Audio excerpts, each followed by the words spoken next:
Lonnie fucking Lynn, Rashid, Common, whatever the fuck you want to call yourself. That's why I stopped fucking with him.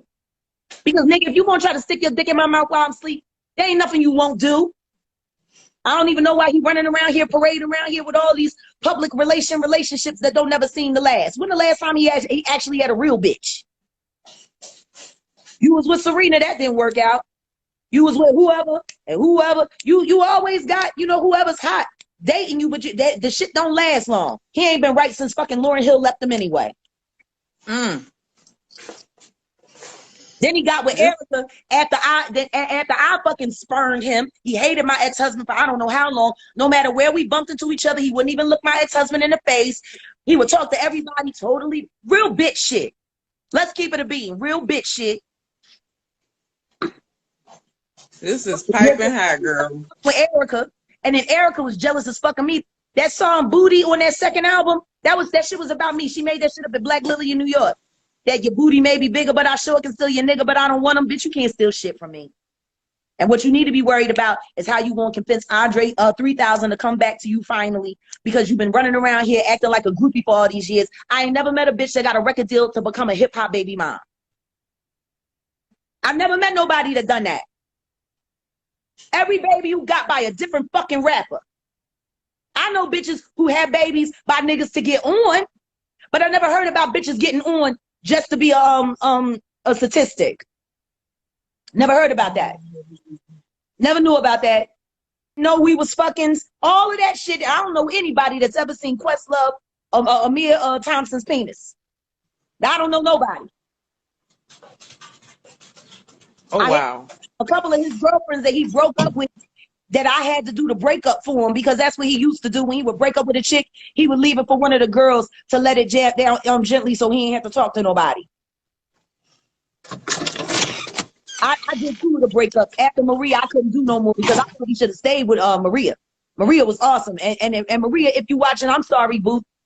I'm sorry I was short with you that day. I resented the fact that I had to be the one to tell you that it was over and don't nobody know why and have a great life. What I should have told you is you're better off.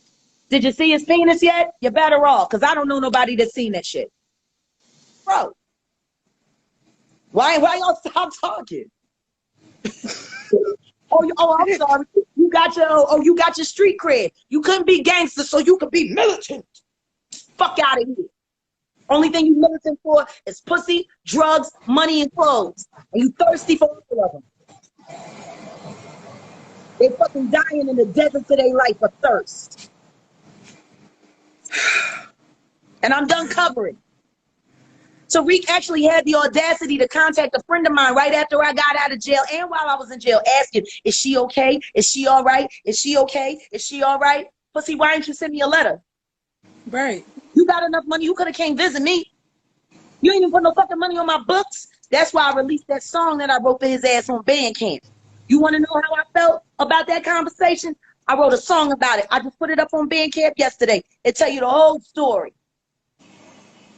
You fucking bitch made punk, all the pussy and all the love I gave you, all the lyrics, everything I gave you. You don't even acknowledge my son when he died, and you don't even put no fucking money. You couldn't even get a bitch a pack of ramen. I can't even when I cook for you and for your bitch. I can't get no ramen. Yeah, well, I'm fighting for my life. Was what Richard Nichols would have been if he felt comfortable being in the public. I don't know if you remember, Rich always took his pictures like this. He always covered his face. He didn't like nobody looking at him. He was very, very, very funny about his appearance. So he's a public figure, which I don't know why, because if it worked for Biggie Smalls, it could have worked for him. If it worked for him, you know, but if you don't feel that way about yourself, you just don't feel that way about yourself. So they were the public persona of his subconscious and artistic mind. The only thing a man had to do was come into the studio and play drums. They would find the beats, Kilo, Chaos, Scott Storch, me, you know, all the rounders. We did all the groundwork. Rich would go in with all of his music knowledge and ability, and he would create all of that music that y'all do to love. And then Amir come in and play the drums, and then Tariq come in And, you know, he would write his verses. A lot of the times he can only get through maybe 7 to 12 bars in an 8-hour writing session. So we would help him. When we wrote the Best Man song, What You Want, that was just supposed to be a demo. I wasn't supposed to be on that record. It was supposed to be Mary J. Blige. I wrote it for her. And I went and I demoed it. Tariq couldn't write a goddamn word down until then. And Rich would always say, God damn it, man. He was like, between Malik, if I could make Malik and Tariq one person, I'd have the best rapper in the world. Because, see, Malik had the ability. Malik had the ability. Malik, oh my God. Like, if you go back and listen to the lesson part 3, he got the last verse, of course. He was the final say. The reasons why Malik kept his, he didn't like the way women were treated.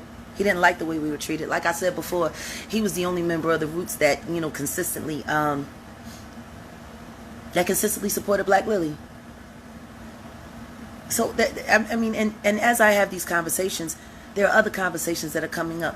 Why is Black Lily one of the most ridiculous entities ever to host or grace the Roots Camp business models? You know what I mean? Or Watch Your Back Management. Number one, the name of the company is called Watch Your Back Management. You know, you think when you sign in the contract that they're saying they're going to watch your back. They're actually telling you to watch your back when you sit at the table, yo.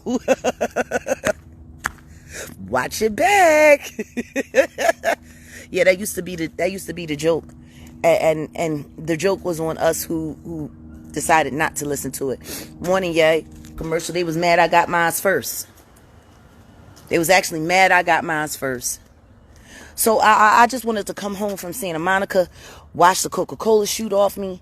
I didn't even want to go to Jay-Z Unplugged. I thought it was going to be great for the fellas. I'm like, finally, they're getting some real shine. They've wanted to be popular so bad. They got this. But then guess what? That part, they needed somebody. And Amir was trying to prove to Jay-Z how resourceful he was and what a great musical director he was. So Jay-Z would want to be his friend like Jimmy Fallon.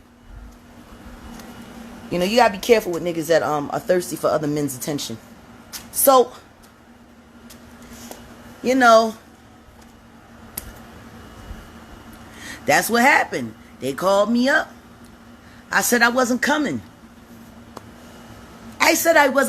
Amir called me and said, Jag, I need you to come up here. Nobody can do all of these samples. I know you can do it. Nobody can do it. I'm like, yo, Amir, I'm tired. I just got finished dealing with y'all. Like, I want to be home. Like, they had gotten on my nerves so bad during the Coca-Cola commercial. I just wanted to be at home and be pregnant and sip some kosher wine because I was allowed to have kosher wine.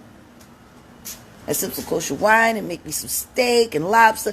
I just wanted to treat myself good. I wasn't trying to go nowhere. I wasn't trying to get on the train. I wasn't trying to go to Manhattan. I was always in Manhattan. I spent more time in Manhattan than I did in Philly for a good share of my career. Shoot, for a good share of my life. Niggas thought I was from Brooklyn. So, you know what I mean? For a good share of my life, niggas thought I was from Brooklyn. I let people believe what they want to believe, but, you know, it just trips me out because Rich called.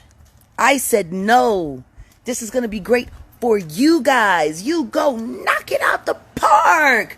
I was so excited for them. I really was. I'm like, yo, maybe if Jay-Z wants to be friends with them, maybe they'll treat women better. I don't know. Whatever. But they needed me. And I said no. I said no 3 times. And an hour later, I got a phone call from Rich. Jag, get on the train. I already bought your ticket. Get on the train. This is going to be historical for everyone involved. I want you here. I need you here. Rich, I'm pregnant. Ain't nobody tell you to get pregnant during the middle of the birth of your career. I mean, me and Mr. Carter, we ain't got no problems. We ain't got no issues. And the truth is, his particular G is not for me. It's just not for me. You know, I mean, she loves attention. Like, she loves attention. And that's why, you know, when me and her went our separate ways, because she the one that got me blocked off the Sugar Water Festival. I was supposed to be on the Sugar Water Festival.